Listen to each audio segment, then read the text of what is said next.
বিসমিল্লাহির রহমানির রহিম। আলহামদুলিল্লাহি রাব্বিল আলামিন ওয়াসসালাতু ওয়াসসালামু আলা আশরাফিল আমবিয়া ওয়াল মুরসালিন নবিয়িনা মুহাম্মাদিন ওয়া আলা আলিহি ওয়া সাহবিহি আজমাইন ওয়া বাদ। আমরা পড়ছিলাম আমাদের উস্তাদদের লেখা বই আল মুনতাখাব মিন আহাদিসিল আদাব ওয়াল আখলাক, আদব আখলাক সংক্রান্ত নির্বাচিত হাদিস। সো আমরা আলহামদুলিল্লাহ আজকে আমাদের 40তম দর্স অধ্যায় হচ্ছে 37, বাবুন আল হুব্বু ফিল্লাহ। অধ্যায় আল্লাহর জন্য ভালোবাসা। আল্লাহর জন্য ভালোবাসা আসলুমিন উসুল ইমান। ইমানের মূলনীতিগুলো একটা হচ্ছে আল্লাহর জন্য ভালোবাসা। তো এটার বিস্তারিত বিবরণ আমরা হাদিসের আলোচনা পরে শুনব। হাদিসটা আগে পড়ি। 91 নম্বর হাদিস। আনাস ইবনে মালিক রাদিয়াল্লাহু আনহু, আনাস ইবনে মালিক রাদিয়াল্লাহু আনহু থেকে বর্ণিত, আন নবী সাল্লাল্লাহু আলাইহি ওয়াসাল্লাম, নবী সাল্লাল্লাহু আলাইহি ওয়াসাল্লাম থেকে তিনি বর্ণনা করেন, ক্বালা, রাসূলুল্লাহ সাল্লাল্লাহু আলাইহি ওয়াসাল্লাম বলেছেন, সালাতুন মান কুন্না ফিহি ওয়াজাদা হালাওয়াতাল ঈমান। সালাতুন, তিনটি জিনিস যার মধ্যে পাওয়া যাবে তিনি ঈমানের স্বাদ পেয়েছেন। যার মধ্যে তিনটি জিনিস পাওয়া যাবে সে ঈমানের স্বাদ পেয়েছে। তো ঈমানের স্বাদ কি? অর্থাৎ এমন জিনিস যেটার কারণে সে আর ঈমান ছাড়বে না।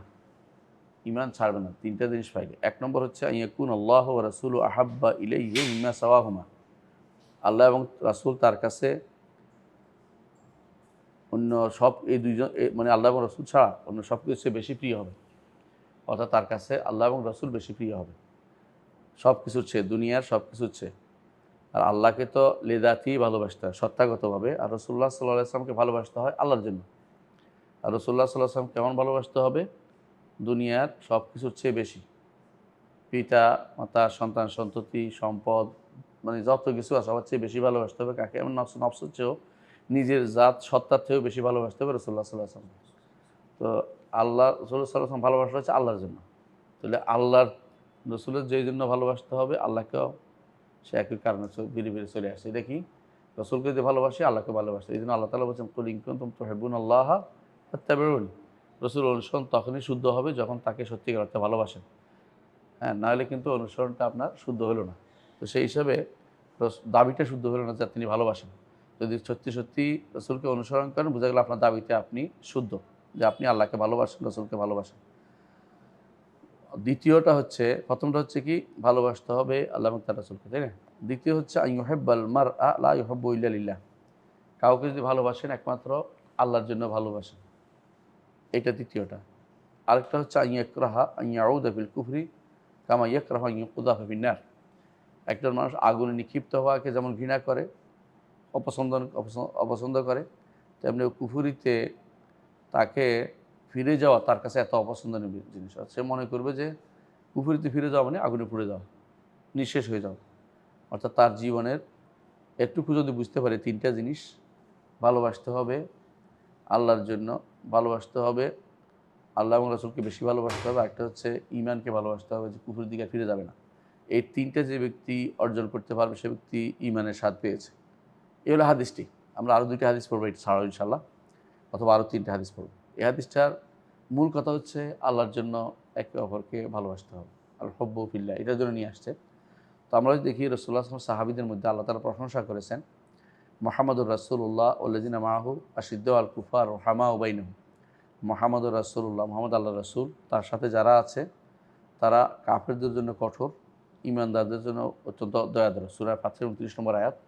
ঈমানদারদের জন্য দয়াদ্র কেন? তারা একে অপরকে আল্লাহর জন্য ভালোবাসে, এই জন্য আল্লাহর জন্য ভালোবাসে। তো এই ভালোবাসা প্রমাণিত হবে যখন ঈমানদারদের প্রতি নরম হবে, কাফেরদের প্রতি শক্ত হবে। এটা আল্লাহ তাআলা কোরআনে কারীম সূরা মায়েদার 54 নম্বর আয়াতে বলছেন, আইজ্জাতি আদিল্লাতিন আল মুমিনিন আইজ্জাতিন আল কাফিরিন। ঈমানদারদের জন্য তারা অত্যন্ত নরম, আর কাফেরদের জন্য তারা অত্যন্ত কাফের উপর কঠোর, কাফেরদের উপর কঠোর। তাছাড়া আল্লাহ তাআলা কোরআনে কারীম উল্লেখ করেছেন যে মুহাজির আনসাররা মদিনায় যারা বসবাস করে তারা ঈমানদারদেরকে ভালোবাসে যারা হিজরত করে যায়। তাদের এই ভালোবাসার দুনিয়ার কোনো উদ্দেশ্য নেই। আল্লাহ এটা বলে দিয়েছেন। কি বলেছেন? ওয়াল্লাযীনা তাবাওয়াউদ দারা ওয়াল ঈমান ইউহিব্বুনা মান হাজারা ইলাইহিম। যারা মদিনাকে বাড়িঘর বানিয়েছে, মদিনাকে তাদের বাসস্থান বানিয়েছে, ঈমানকে তাদের অন্তরে স্থান দিয়েছে, ইউহিব্বুনা মান হাজারা ইলাইহিম, কেউ তাদের কাছে হিজরত করে আসে তারা ভালোবাসে। কেন ভালোবাসে? ঈমান, মুসলিম ভাই, আমার ভাই। ইমানদার ভাই যেন ভালোবাসে, ইমানের কারণে, কোনো কারণ নেই, টাকা পয়সার কারণে। তারা আসে কোনো ফকির, তারা কিছুই নেই, তাদের কোনো সম্পদ নেই, তারা আসে তারপর তাদেরকে ভালোবাসে ইমানের কারণে, লিল্লাহ, আল্লাহর জন্য। সূরা হাশরের ৯ নম্বর আয়াতে আসছে। তো অনুরূপভাবে আমরা দেখতে পাই কোরআনে কারিমে আল্লাহ তাআলা বলেছেন যে ইমানের ভালোবাসাটা আল্লাহর পক্ষ থেকে দেয়া। আল্লাহ তাআলা বলছেন, লাও আনফাকতা মা ফিল আরদি জামিআন মা আল্লাফতা বাইনা কুলুবিহিম। আরবের যখন আরবের লোকেরা যখন মুশরিক ছিল, একে অপরে হানাহানি মারামারি করত, ঈমান আনার পরে একে অপরের প্রতি অত্যন্ত দয়াদর হয়েছে। রাসূলুল্লাহ সাল্লাল্লাহু আলাইহি ওয়াসাল্লামের সাহাবীদের মধ্যে অনেকেই ছিল নিঃস্ব। আবু বকর রাদিয়াল্লাহু আনহু তাদেরকে কিনে অর্থাৎ যারা দাস ছিল তাদের কিনে তাদেরকে মুক্ত করে দিতেন। একদিন তার বাবা বললেন, তুমি এগুলি কেন কিনতেছো? যারা তাদের কোনো গোত্র নাই, তাদের পয়সা নাই, কিছুই নাই, এগুলি কেন দান করতেছো, মুক্ত করতেছো? তখন তিনি বললেন যে আমি আল্লাহর জন্য, ইল্লাবতাগা ওয়াজহি রাব্বিল আ'লা, একমাত্র আল্লাহর চেহারা দেখার জন্য শুধু আমরা দান করি, দুনিয়ার কোনো উদ্দেশ্য আমাদের নাই। এটাও ভালোবাসা, আল্লাহর ভালোবাসায় শুধুমাত্র দান করা। তো রাসূলুল্লাহ আল্লাহ তাআলা কোরআনে কারিমে আরও বলেছেন, আল আখিল্লাউ বা'দুহুম লিবা'দিন ইল্লাল মুত্তাকিন। মুত্তাকিরা সেদিন তাদের ভালোবাসা কাজে লাগবে, তবে যারা দুনিয়ার একে অপরের বন্ধু হয়েছে তারা সেদিন শত্রু হবে। কিন্তু মুত্তাকিদের ভালোবাসা কেন? আল্লাহর জন্য হয়, জন্য সেটা কাজে লাগবে। এমনকি কাজে কেমন লাগবে খুঁজে বের করবে। আমার দোস্ত নামাজে আসতো, আমার সাথে নাই, আল্লাহ তাআলা তার ইলহাম করবেন, তিনি আল্লাহর কাছে সিজদায় পড়বেন, আল্লাহ অনুমতি দিবেন, তারপর তাকে খুঁজে বের করবেন, জাহান্নাম থেকে বেরোর জন্য সুপারিশ করবেন। এগুলো তো ইমানের ভালোবাসার কারণ হয়েছে। ইমানি ভালোবাসাটা খুবই দরকার। আল্লাহর জন্য ভালোবাসা, এটা একজন মানুষকে আখিরাতেও কাজ, দুনিয়াতেও কাজ দেয়, আখিরাতেও কাজ দেয়, আল্লাহর ভালোবাসা এনে দেয়। আরেকটি হাদিসে পড়ছেন আপনার, রাসূলুল্লাহ সাল্লাল্লাহু আলাইহি ওয়াসাল্লাম বলছেন ৭ শ্রেণীর মানুষকে আল্লাহ তাআলা আরশের নিচে ছায়া দিবে। এদের মধ্যে একটা শ্রেণী হচ্ছে রাজুলান তাহাব্বা ফিল্লাহ, দুইজন মানুষ একে অপরকে ভালোবাসছে আল্লাহর জন্য। ইজতামা আলাইহি ওয়া তাফাররাকা আলাইহি, যে ভালোবাসাতে একসাথে হয়েছে আর ভালোবাসার উপর আলাদা হয়েছে, অর্থাৎ ভালোবেসে আছে তারা, একসাথে হলেও ভালোবাসে, তুমি গেলেও ভালোবাসে। এরা মানে ভালোবাসার ক্ষেত্রে কোনো তারতম্য নেই, সামনে দেখলে ভালোবাসে, পিছনে ভালোবাসা নয়, এরকম না। তারা আল্লাহর জন্য একে অপরকে ভালোবাসে। এরাও আরশের নিচে ছায়া পাবে। আরশের নিচে ছায়া পাওয়াটা খুবই দরকার। ইমানদারের একটা আরাধ্য জায়গা হচ্ছে যে আমি আরশের নিচে ছায়া পাবো। চেষ্টা, সারাদিন চেষ্টা। কেন? হাসরের মাঠে আর কোনো ছায়া থাকবে না, একমাত্র আরশের নিচে ছায়া ছাড়া। এখানে বলছে যে ফি জিল্লিহি, আল্লাহর ছায়া। আল্লাহর ছায়া বলতে আল্লাহর ছায়া কোনো সিফাত না। আল্লাহর ছায়া হলো সৃষ্ট, হয় একটা ছায়া সৃষ্টি করবেন, নাহলে আরশের নিচে ছায়া দেবেন। দুই ব্যাখ্যা আসছে, দুটাই শুদ্ধ, আল্লাহ জানে কোনটা করবেন। আমরা অন্য হাদিস অনুসারে দেখতে পাই, যেটা অন্য হাদিসে, এই হাদিসের আরেকটা ব্যাখ্যা আছে, সেখানে বলা হয়েছে ফি জিল্লি আরশিহি ইয়াউমা লা জিল্লা ইল্লা জিল্লু। আর হাদিসে একটা ব্যাখ্যা করে, সেই জন্য যদি এই হাদিসের ব্যাখ্যা হয় তাহলে অর্থ হচ্ছে আরশের নিচে আল্লাহ তাআলা ছায়া দিবেন। আরশের ছায়া কত বড় হতে পারে? আরশ তো অনেক বড় সৃষ্টি। আরশের আরশের বড়ত্ব তো আল্লাহ ছাড়া কেউ জানে না। কারণ কুরসির ভিতরে আসমান জমিন যা আছে সৃষ্টি পুরোটা জায়গা হয়। আরশ কত বড়! এটা নিয়ে ছায়া পাইলে আপনার আর কোনো কিছু বাকি থাকবে না। আপনি হাশরের মাঠেই আপনি শান্তিতে থাকলেন। আর দ্বিতীয় সুযোগ যদি আপনি এখানে একবার পান, দ্বিতীয় সুযোগ আপনি পাবেন যে বিনা হিসাবে জান্নাতে যাওয়া। তাহলে আপনি হচ্ছেন সেরা ব্যক্তিত্ব। আপনি প্রথমটা আরশের নিচে, দ্বিতীয়টা বিনা হিসাবে জান্নাত। এটা হলো একজন মানুষের সারা জীবনের প্রচেষ্টা চালিয়ে যাবে দুইটা পাওয়ার জন্য, যাতে করে হাশরের মাঠের কষ্ট, হিসাবের কষ্ট, অন্য যে কষ্টগুলি থেকে সে বাঁচতে পারে। তো এইটা পাবেন কখন? যদি কোনো আপনি আল্লাহর জন্য একে অপরকে ভালোবাসেন। রাজুলান তাহাব্বা ফিল্লাহ ইজতামা আলাইহি ওয়া তাফাররাকা আলাইহি। এটা একটা গুরুত্বপূর্ণ জিনিস। রাসূলুল্লাহ সাল্লাল্লাহু আলাইহি ওয়াসাল্লাম আরেকটি হাদিসে তিনি বলেছেন, তোমরা কেউ ততক্ষণ পর্যন্ত জানা যাবে না ততক্ষণ ঈমানদার না হবে। আর ঈমানদার ততক্ষণ পর্যন্ত না হবে ততক্ষণ একে অপরকে আল্লাহর জন্য ভালো না বাসবে। অর্থাৎ আল্লাহর জন্য ভালোবাসতেই হবে। ঈমানদারের কাজই হবে এটা, তাহলে তার খাসলত হবে এটা, যে ঈমানদার ভাইকে সে ভালোবাসে। তার ঈমানদার ভাইকে সে ভালোবাসে। দুনিয়ার কোনো উদ্দেশ্য নেই, ব্যবসা নয়, দুনিয়ার কোনো পরশিত্ব নয়, দুনিয়ার কোনো আত্মীয়তা নয়, পয়সার কারণে নয়, টাকা মানে কোনো দুনিয়ার উদ্দেশ্য নেই, একমাত্র আল্লাহর জন্য ভালোবাসা। এটা যদি কোনো কেউ করতে পারে তাহলে সে জান্নাতে ঈমানদার হতে পারবে, ঈমানদার হলে জান্নাতে প্রবেশ করতে পারবে।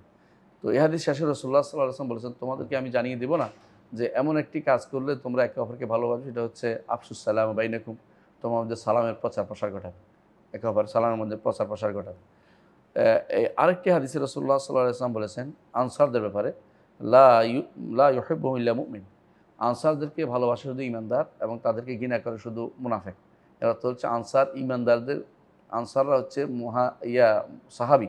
আনসার সাহাবীদের যারা আনসার সাহাবীদের যারা ঘৃণা করে তারা মুনাফেক, যারা ঈমান আনে, যারা ঈমানদার তারা তাদেরকে ভালোবাসে, তাদের ভালোবাসা ঈমানের প্রমাণ, ঈমানের প্রমাণ। আর যারা আনসারদেরকে অপছন্দ করে এরা কারা? এরা বেশিরভাগই হচ্ছে খারেজিরা বা বিশেষ করে এই রাফেজিরা। এই দুই শ্রেণী আনসারদের দেখতে পারে না। কারণ আনসাররা কেন তো তাদের মতে আলীকে সাহায্য করলো না, এই জন্য তারা তাকফির করে, কাফের বলে নাউজুবিল্লাহ। এরা ইমানদার নয়, আমাদের যারা এরকম কাজ করবে ইমানদার নয়। এটা আমি বলিনি, ইমাম মালিক বলছেন যে আল্লাহ তাআলা বলছেন যে যে ইয়রজিবুল কুফফার, কাফের যারা তারা শুধুমাত্র এটা তাদেরকে তাদের পছন্দ করে না। আর ইমানদাররা তারা পছন্দ করে যে সাহাবায়ে কেরামের সাথে থাকবে। সূরা ফাতহের ২৯ নম্বর আয়াতে এটা এসেছে, ৩০ নম্বর আয়াতে। তাই আরেকটি আয়াত ২৯ নম্বর আয়াত, স্যার ২৯ নম্বর আয়াতে। তো আরেকটি হাদিসে রাসূলুল্লাহ সাল্লাল্লাহু আলাইহি ওয়াসাল্লাম বলেছেন যে তাদের আনসারদেরকে যারা ভালোবাসবে তারা আল্লাহর জন্য ভালোবাসবে, আর যারা তাদের ঘৃণা করবে তারা আল্লাহর জন্য তাদেরকে আল্লাহ ঘৃণা করবে, তাদেরকে আল্লাহ ঘৃণা করবে। আর যদি আনসারদের কেউ ভালোবাসে আল্লাহ তাদেরকে ভালোবাসবে।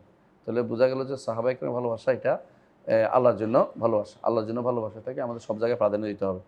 আরেকটি হাদিসে আছে রাসূলুল্লাহ সাল্লাল্লাহু আলাইহি ওয়াসাল্লাম নিজে একদিন মুআয ইবনে জাবাল রাদিয়াল্লাহু আনহুকে তিনি হাত ধরেছেন, ধরে বললেন না। আরেকটা হাদিস আছে মুআয ইবনে জাবাল রাদিয়াল্লাহু আনহু তিনি তো শেষ জীবনে সিরিয়ার শামে কাটিয়েছেন একটা সময়।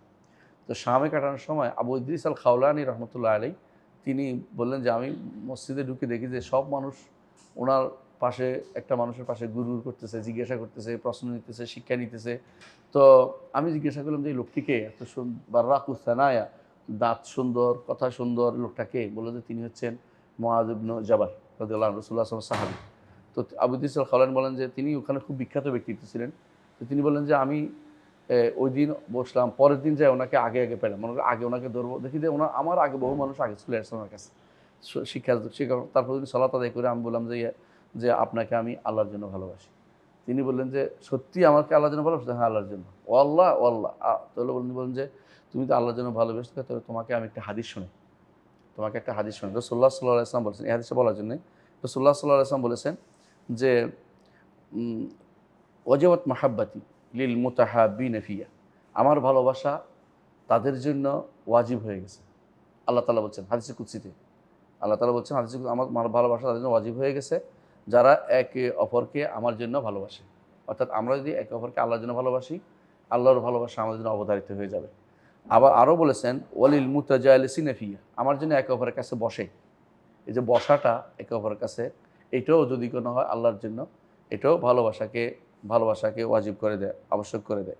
ওয়ালিল মুতাজাওয়িরিনা ফিয়া, একে অপরের জিয়ারত করে, একেবারে সাক্ষাৎ করে কি জন্য? আল্লাহকে, আল্লাহ তাকে ভালোবাসে আল্লাহর জন্য, এই জন্য সাক্ষাৎ করে।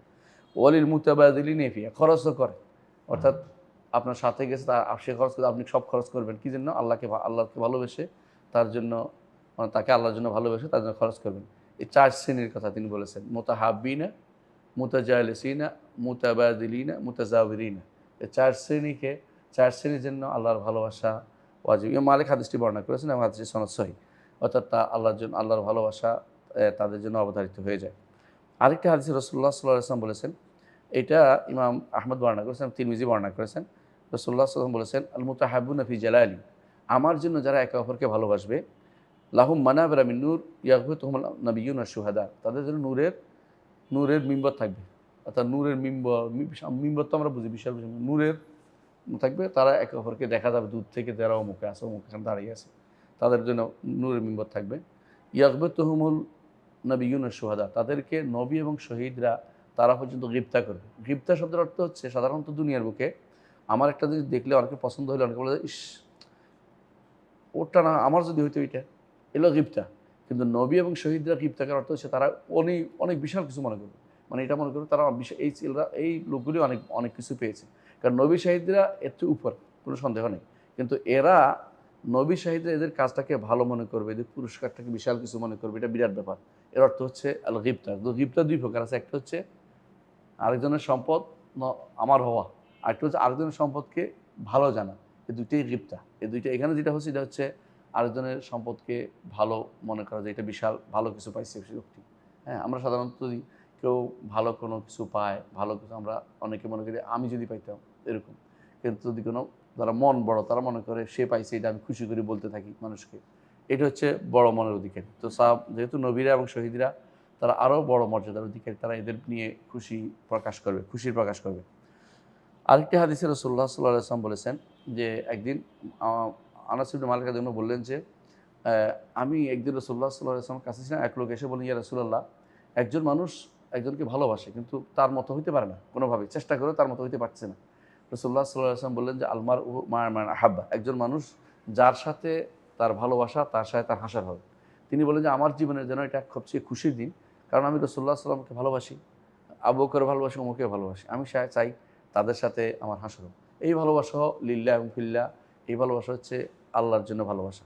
আল্লাহর জন্য এই ভালোবাসা যদি থাকে, আপনি তার সাথেই আপনার হাসর নসর ইত্যাদি হবে। এই জন্য একজন মানুষ যদি তার ভালোবাসার মানুষকে হারিয়ে ফেলে, আলী ইবনে হুসাইন রাদিয়াল্লাহু আনহু, অর্থাৎ জয়নুল আবেদিন আলী যাকে বলা হয়, অর্থাৎ তিনি তাবেঈ, কিন্তু উনি হচ্ছেন হুসাইন রাদিয়াল্লাহু আনহুর ছেলে, যাকে আমরা আলী আসগর বলি এবং জয়নুল আবেদিন বলি। তিনি বলছেন যে ফকদুল আহিব্বা গরবা, যে বন্ধুবান্ধব হারিয়ে ফেলা, আল্লাহর জন্য যাকে ভালোবাসছেন তাকে হারিয়ে ফেলা আপনি নিজেকে অপরিচিত করে তুলবে। মানুষের কাছে আপনি মনে হবেন যে আমার আর বন্ধুবান্ধব চলে গেছে, বিশাল কষ্টের কারণ হয়ে দাঁড়াবে। দুনিয়ার, এটা হলো আখিরাতের ভালোবাসার কারণ। দুনিয়ার কারণ দুনিয়াতে আরেকজন ভালোবাসা পেয়ে যাবেন, কিন্তু আখিরাতের ভালোবাসার জন্য যাদেরকে ভালোবাসেন আল্লাহর জন্য, তাদের ভালোবাসাটা কোনোদিনই পূরণ হয় না। মনে করে যে আমার বন্ধু চলে গেছে, এরকম বিষয়।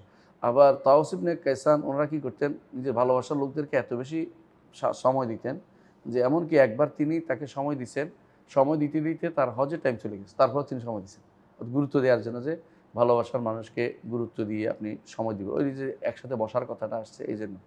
তো আরেক বর্ণনা আসছে, তাবেঈরা কী করতেন, যখন বলতেন যে যখন তুমি কাউকে ভালোবাসো আল্লাহর জন্য, তখন তার সাথে দুনিয়ার লেনদেনটা কমিয়ে দিবেন। কেন বলছে বলেন তো? দুনিয়ার লেনদেনের কারণে তার সাথে তোমার কী হয়ে যাবে, একসময় ক্লেশ আরম্ভ হবে। তো আখিরাতে ভালোবাসা, তোমার আল্লাহর জন্য ভালোবাসা থাকতেছে না, তখন এটা অন্যদিকে মোড় নিবে। এছাড়া আল্লাহর জন্য ভালোবাসার জায়গা থাকুক, সেখানে তার বেশি দুনিয়ার ভিতরে তাকে একসাথে জড়ানোর চেষ্টা করো না। এটা একবার পরীক্ষিত সত্য। অনেক সময় দেখবেন তার ভালোবাসা ঠিক আছে, আপনার টাকার ধার দিয়ে দেখেন অথবা ধার নিয়ে দেখেন, এবং কারোর সাথে কারো দেখা নাই, কেউ কারোর সাথে দেখা করে না, সব পালাইছে। এগুলো খুবই ভয়াবহ কারণ। এই জন্য ভালোবাসার জায়গাটা রক্ষার জন্য, আল্লাহর জন্য ভালোবাসা যেন থাকে, এটা অবশ্যই আমাদের সবসময় পাহারা দিতে হবে। তো যেটা হচ্ছে হালাওয়াতুল ঈমান, মিষ্টি হাদিস এটা আসছে যে ঈমানের স্বাদ পাবেন। আমি হাদিসের ব্যাখ্যাটা এখন করি।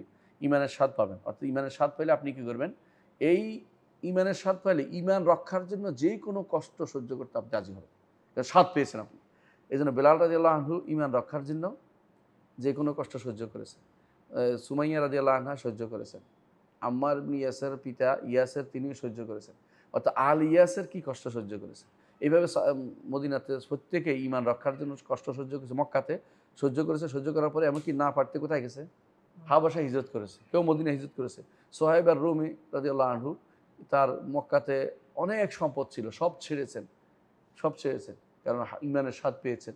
কিচ্ছু নেন নাই, কাপড়টাও কিন্তু খুলে রেখে দিয়েছে, বউ বাচ্চা রেখে দিয়েছে, কিছুই নেন নাই, শুধু একটা কাপড় কোনো রকম পরে নিজের লজ্জাস্থান ডেকে মদিনা পৌঁছেছেন। রাসূলুল্লাহ সাল্লাল্লাহু আলাইহি ওয়াসাল্লাম বললেন যে রাবেহা সোহাইব লাভবান হয়েছে, সোহাইব লাভবান হয়েছে, অর্থাৎ সে এই এই ব্যবসায় তিনি লাভবান হয়ে গেছে। এটা এই কারণে যে তিনি আল্লাহর জন্য ভালোবেসে সব ত্যাগ করতে পেরেছেন। এটা হালাওয়াতুল ঈমান যখন পায়, ঈমান স্বাদ যখন পায় ঈমানের, তখন আর তার কাছে কোনো কিছু খারাপ মনে হয় না, যে আল্লাহর জন্যই তো গেছে, আল্লাহর জন্যই তো গেছে। রাসূলুল্লাহ সাল্লাল্লাহু আলাইহি ওয়াসাল্লাম হাত কেটে গেছে, তিনি কি বললেন? ইন আনতি ইল্লা উসবুন দামিতি ওয়া ফি সাবিলিল্লাহি মা লাকিতি। তুমি তো একটা আঙ্গুল মাত্র, আল্লাহর রাস্তায় কেটে গেছে, আল্লাহর রাস্তায় তো হয়েছে, দুঃখ করার কোনো কিছু নেই। এই জন্য খুবাইব রাদিয়াল্লাহু আনহু যখন তাকে হত্যা করা হচ্ছিল, তখন এটাই বলেছেন যে তিনি ওয়ালাস্তু উবালি হিনা উকতালু মুসলিমান আলা আইয়ি শিক্কিন কানা লিল্লাহি মাসরাই। অর্থাৎ তাকে যখন বলছে যে আমি কেবলামুখী করে মারার জন্য কেবলামুখী করে মারো, বলছে যে উল্টা দিকে ফিরে বাঁধছে যে তারা এইভাবে মেরে ফেলবে। তিনি বলছেন ওয়ালাস্তু উবালি হিনা উকতালু মুসলিমান, আমি কোনো পরোয়া করি না যখন মুসলিম হিসেবে মারা যাব, যে আলা আইয়ি শিক্কিন কানা লিল্লাহি মাসরাই, কোন দিকে ফিরে মারলো এটা কোনো বড় কথা না। ওয়া যাকা ফি যাতিল ইলাহি, এটা একমাত্র আল্লাহর জন্য দেয়া হচ্ছে, আর কোনো কারণ নেই। যাতে আল্লাহর জন্য, আল্লাহ খুশি করার জন্য। বা ইয়াশা ইউবারক ফি আওসাল শিলবিল মুমাজ্জারি, আল্লাহ চাইলে টুকরা টুকরা গোস্তের মধ্যেও বরকত দিতে পারে। তাই হয়েছে দুনিয়ার বুকে তার গোস্ত, তার দেখে ঈমান আনছে অনেকেই, তার এই অবস্থা দেখে ঈমান আনছে অনেকে, বরকত দিয়েছে। অর্থাৎ তার ইমানের কথা এখন পর্যন্ত আমরা স্মরণ করি। বুখারীতে তার কবিতাটা পর্যন্ত বর্ণিত হয়েছে এবং সেই ঘটনা লম্বা করে বর্ণনা করেন, যারা সিরাত লেখেন তারা সেটা বর্ণনা করেন। এর অর্থ সেটা তার জন্য ইমানের স্বাদের একটা প্রমাণ। প্রত্যেকে ইমানদার, এরকম ইমানদার না হলে হয় না। আজ আমরা কি করি, অল্প কিছু পেলে দুনিয়ার স্বাদ পাওয়ার জন্য কাফেরের দেশে হিজরত করে চলে যায়। এটা তো ভয়াবহ বিপদ। কাফের দেশে চলে যাচ্ছি, ইমানের স্বাদ হলে কাফের দেশ থেকে মুসলিম দেশে মানুষ আসবে। আর যদি কোনো ইমানের স্বাদ না থাকে তো সে শান্তি পাবে না ততক্ষণ পর্যন্ত কাফের দেশে না যায়। এটা হলো উল্টা হয়ে গেছে, আমাদের ফিতরাত নষ্ট হয়ে গেছে। তো এই হাদিসে আমরা যে সমস্ত শিক্ষা পাইলাম এর মধ্যে ১ নম্বর হচ্ছে যে আল্লাহর জন্য একে অপরকে ভালোবাসার উৎসাহ দেওয়া হয়েছে এবং এটা ইমানের স্বাদ পাওয়া যাবে। দ্বিতীয় হচ্ছে যে আল্লাহর জন্য কেউ যদি কোনো ভালোবাসে এইটা তাকে ইমানের স্বাদ দিবে, তবে এইটা ইখলাস সাথে হতে হবে। দাবি যেন না হয়, দুনিয়ার উদ্দেশ্য যেন না হইতে এবং দুনিয়া পাওয়ার জন্য অথবা দুনিয়াতে কোনো কিছু কমে যায় কিনা এর বিপরীতে ভয় থাকবে না, কারণ সে মনে করবে যে এটা আমি আল্লাহর কাছে পাবো। এটা প্রমাণ সাধারণত আমরা দেখি যখন কেউ কাউকে দান করে, পরবর্তীতে যদি কোনো সে তার বিপদের সময় এগিয়ে না আসে, বলে তোর কত কিছু দিয়েছি, বোঝা গেল তার এটা কী ছিল না, এখলাস ছিল না দানের ক্ষেত্রে। কারণ সে উল্টায় প্রতিদান চাচ্ছে, এখন প্রতিদান চাচ্ছে। যদি প্রতিদান না চায় বুঝতে হবে যে আল্লাহর জন্য দিয়েছে। প্রতিদান চাইলে বুঝতে হবে দেখি প্রমাণিত হয়ে যায়। এই জন্য আল্লাহ তাআলা নিষেধ করেছেন, ইয়া আইয়ুহাল্লাযীনা আমানু লা তুবতিলু সাদাকাতিকুম বিল মান্নি ওয়াল আদা, যে তুমি দান করে খোঁটা দিয়ে, দয়া দেখিয়ে তোমরা সদকা নষ্ট করো না, কারণ তখন আল্লাহর জন্য হলে বোঝা গেল। ছোটো ভাইকে দান কিছু দিচ্ছেন, বড় ভাইকে কিছু দিচ্ছেন বা কাউকে কিছু দিচ্ছেন, কোনো দিনে না খুঁজতেছেন। কারণ যদি আপনি এটা বলতে থাকেন এর অর্থ হচ্ছে আপনি আল্লাহর জন্য দেন নাই, নিজের অন্তরে একটা ইয়া রয়েছে, সুপ্ত আকাঙ্ক্ষা রয়েছে যে আমার কথা বলবে, আমারে ভোট দিবে, আমার পক্ষে ওকালতি করবে, আমার জন্য কিছু করবে। এইটা যদি থাকে বোঝা গেল আল্লাহর জন্য ভালোবাসাটা হয়নি, অর্থাৎ আল্লাহর জন্য খরচটা তার হয়নি, যেটা লিল মুতাবাদিলিনা ফি আমরা একটু আগে বলেছি। তৃতীয় আরেকটা শিক্ষা হচ্ছে যে আল্লাহ এবং রসুলের হক, এটা সবসময় পিতা মাতা সন্তান সন্তান স্ত্রী কন্যা নিজের সমস্ত মানুষ এবং নিজের নফসের চেয়েও বেশি হতে হবে। কারণ আল্লাহ এবং রসুলের ভালোবাসা, এই আল্লাহ এবং রসুলের ভালোবাসলে আপনি আখিরাতে নাজাত পাবেন, নইলে আপনি আখিরাতে নাজাত পাবেন না। তো আখিরাত নাজাত তো আমাদের বেশি দরকার। সন্তান সন্ততি সবই একসময় শত্রু হতে পারে। আল্লাহ তাআলা কোরআনে কারীমে যেন বলেছেন, কুল ইন কানা আবাউকুম ওয়া আবনাউকুম ওয়া ইখওয়ানুকুম ওয়া আজওয়াজুকুম ওয়া আজওয়াজুকুম ওয়া আশিরাতুন ইখতারাফতুমুহা ওয়া আশিরাতুকুম ওয়া আমওয়ালুন ইখতারাফতুমুহা ওয়া তিজারাতুন তাখশাউনা কাসাদাহা ওয়া মাসাকিন তারদাউনাহা আহাব্বা ইলাইকুম মিনাল্লাহি ওয়া রাসূলিহি ওয়া জিহাদিন ফি সাবিলিহি ফাতারাব্বাসু হাত্তা ইয়াতিয়াল্লাহু বিআমরিহি। এর অর্থ হচ্ছে ৮টি আছে সওয়ারিকু সামানিয়া, দুনিয়ার বুকে মানুষকে আল্লাহর দিন থেকে দূরে সরিয়ে দেয় ৮টি জিনিস। ৮টি জিনিস একে একে বলেছেন আল্লাহ তাআলা। এগুলির মধ্যে প্রথমেই আছে যে পিতা মাতা সন্তান সন্ততি ভাই বেরাদার, এদের কারণে মানুষ সাধারণত ঈমান আনে না। অনেকেই আছে ঈমান আনতে পারে না কেন? স্ত্রীর কারণে। অনেকে স্ত্রী ঈমান আনতে পারে না স্বামীর কারণে। অনেকে আছে ভাই বেরাদার কী বলবে, বাবা কী বলবে, বাবার ব্যাপার আছে, বাবা মা কষ্ট পাবে, এই যেহেতু ঈমান আনে না। এরা কিন্তু আসলেই ভালো আল্লাহকে ভালোবাসে নাই বেশি। আল্লাহকে বেশি ভালোবাসতে হবে, রাসূলকে বেশি ভালোবাসতে হবে। ভালোবাসার একটি আলামত হচ্ছে রাসূল সাল্লাল্লাহু আলাইহি ওয়াসাল্লাম অনুসরণ এবং তার রাসূলের চরিত্র নিজের মধ্যে ধারণ করা এবং তার দ্বীনকে সাহায্য করা এবং তার শরীয়তকে কথা এবং কাজ দিয়ে শরীয়ত থেকে প্রতিরোধ করা। আল্লাহর শরীয়ত থেকে প্রতিরোধ করার অর্থ কী? এখন যেভাবে শরিয়া অমান্য করার একটা কি বলবেন, একটা প্লাবন চলছে, কে কত বেশি শরিয়া অমান্য করতে পারে। শরিয়ার বিরুদ্ধে কথা বললে কেউ কিছু বলে না, যত কিছু কেউ যদি একটা কয় যে আল্লাহ শরীয়ত বাস্তবায়ন করা লাগবে, আরেকজন খেপে যায়, কী কইতেছে, আমরা কি তোর জোর করে কি হুজুর বানাই ফেলবে, মনে ধরো মানে ইচ্ছা করে তারা কোনো দিন মানতে চাইবে না, এই জন্য তারা অন্য রকমের কথা নিয়ে আসে। এরা আল্লাহর দিনকে ভালোবেসে তারা ভালোবাসে নাই, শরীয়তকেও ভালোবাসে নাই, এই জন্য তার রসুলের প্রতি ভালোবাসে নাই, আল্লাহর প্রতিও তাদের ভালোবাসা নাই। পঞ্চম শিক্ষাটা হলো এটা যে আল্লাহ এবং রাসূলের ভালোবাসা একটার সাথে ওতপ্রোতভাবে জড়িত। একজনের ভালোবাসা দাবি করলে আরেকজনের ভালোবাসা নাই বললে কোনো কাজ হবে না। এই জন্য অনেকে আছে রসুলের ভালোবাসার কথা বলে কিন্তু শিরিক করে বসছে। যারা আমাদের দেশে যারা বিশেষ করে কবর পূজারি মাজারি আছে না, যেমন রসুলের জন্য তারা এই করবে সেই করবে, এমনকি কোরবানি আসলে রসুলের জন্য কোরবানি করতে রাজি, যদি এটা বেদা কোনো জায়েজ নাই এটাতে। রসুলের জন্য কোরবানি করবে, কোরবানি তো আল্লাহর নামে আল্লাহর জন্য করবে। হ্যাঁ, রসুলের পক্ষ তো রসুল তো নিজে করে দিয়েছেন আমাদের জন্য, যারা আমাদের উম্মতের মধ্যে যারা পারবে না তাদের জন্য রসুল নিজে কোরবানি করে দিয়েছেন। কিন্তু আমাদেরকে তো কোনোদিন বলেন নাই যে রসুলের জন্য কোরবানি করতে। রসুলও বলেছেন, রসুল আমরা যা আমল করি না কেন সমপরিমাণ সব কে পাবে? মুহাম্মদ রাসূলুল্লাহ সাল্লাল্লাহু আলাইহি ওয়াসাল্লাম পাবেন। দুনিয়া যত আমল, যত ঈমানদার, যত মুসলিম যত আমল করে সবগুলো তিনি পাবেন। তো স্পেশালি আরেকটা দেওয়ার অর্থ হচ্ছে আপনার মনে হয়েছে যে এটা আমার আর এটা রাসূলের, এটা তো বিভ্রান্তি, এটাই বিভ্রান্তি। এটা রাসূলুল্লাহ সাল্লাল্লাহু আলাইহি ওয়াসাল্লাম এই পদ্ধতি আমাদেরকে শিখিয়ে দেন না, এটা হচ্ছে বিভ্রান্তি ছাড়া কিছুই না। এই জন্য আমাদের এই দুইটা ভালোবাসাকে আপনার একসাথে রাখতে হবে যে আসলে কি সত্যি সত্যি আমি রাসূলকে ভালোবাসি, তাহলে আল্লাহর কথা শুনবো, আর আল্লাহকে ভালোবাসলে রসুলকে ভালোবাসবো। এই দুটোর মধ্যে কী হবে, একটা একটা ওতপ্রোতভাবে জড়িত। ষষ্ঠ শিক্ষা হচ্ছে এটা, যার অন্তরে ঈমানের আলো প্রবেশ করেছে, সে ইসলামের সৌন্দর্য বুঝতে পেরেছে, তার কাছে কুফরি ঘৃণার কারণ হবে, সবচেয়ে বেশি ঘৃণার কারণ হবে। কিন্তু এই কুফরি ঘৃণার কারণ হলে সে কুফরিতে আর ফিরে যেতে পারে না। এই জন্য যদি ঈমানের আলো পড়তে হয়, আল্লাহকে ভালোবাসতে হবে, আল্লাহর জন্য ভালোবাসতে হবে, শরীয়তকে, আল্লাহর দ্বীনকে, এবং যেরকম থাকতে হলে আপনি কোনোদিন আর এই জাহান্নাম থেকে নিজেকে দূরে রাখবেন। তো আরও দুইটা হাদিস আছে, তিনটা, আমরা কি এটা পড়বো? আমার মনে হয় আজকে আর সম্ভব হবে না, তাই না? অনেক লম্বা টাইম নিয়েছি। সুবহানাকাল্লাহি ওয়া বিহামদিকা, আশহাদু আল্লা ইলাহা ইল্লা আনতা, আস্তাগফিরুকা ওয়া আতুবু ইলাইক। আসসালামু আলাইকুম ওয়া রাহমাতুল্লাহি ওয়া বারাকাতুহু।